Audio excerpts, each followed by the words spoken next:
Well guys, we survived multiple days of sub-zero temps at the Dando family farm. We wanted to show you the aftermath and how we put everything back together. The horses weren't able to go for their normal turnout, so the stalls were totally trashed. Normally, we really take our time and sift through shavings and save as much as we can, but for sanitation purposes, we're stripping the stalls completely today. Sounds like fun, doesn't it?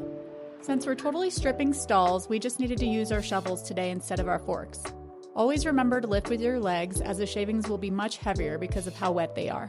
Hi, Griffey! Next, we put down PDZ to dry out the stall and neutralize the ammonia.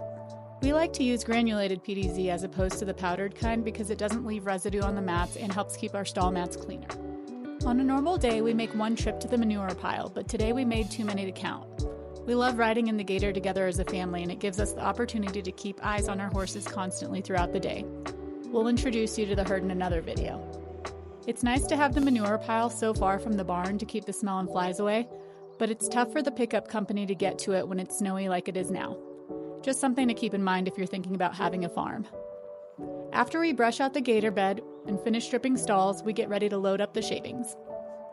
Back in the barn, and we're loading up shavings to rebed the stalls. Normally, we only need to use 2 bags a week per horse, but today we're starting them all off fresh. Personally, we like to use powdered shavings from our local feed store as it soaks up the best and it's way less waste in the manure pile. We've used the mini flake and have tried a lot of different brands, but we ended up wasting so much of it. So the powdered shavings made the most sense financially and makes it way easier and faster to sift through. It also helps having a big guy like my husband Zach here all the time who can throw the bags around and makes the job way more efficient and fun. Now that the shavings are unloaded, all we have to do is cut the bag and dump out the shavings into the corners. Pro tip, use one of the bags as a trash bag for the rest to save space in your dumpster. We like to bank our shavings, which allows us to use less throughout the week. Even them out on the back wall and pull a layer towards the front of the stall. We like to keep them behind the halfway point in the stall so the horses don't mix it with their hay and accidentally ingest it. An expensive mistake that is easily avoidable. Now we clean the auto waters in the stall.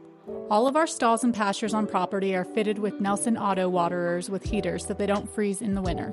Highly recommend, especially in Colorado. Usually the waters aren't this messy, but this particular horse likes to dip his hay before eating it. So first we have to offset the weight system and press down on the bowl and flip the lever to secure it.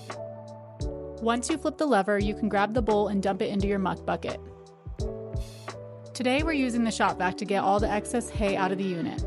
Then wipe out the bowl with a washcloth and place it back into the system. Be careful not to hit the copper spout. Attach the lid on the back side first, then press it down into place. Give everything a good wipe down and we're moving on.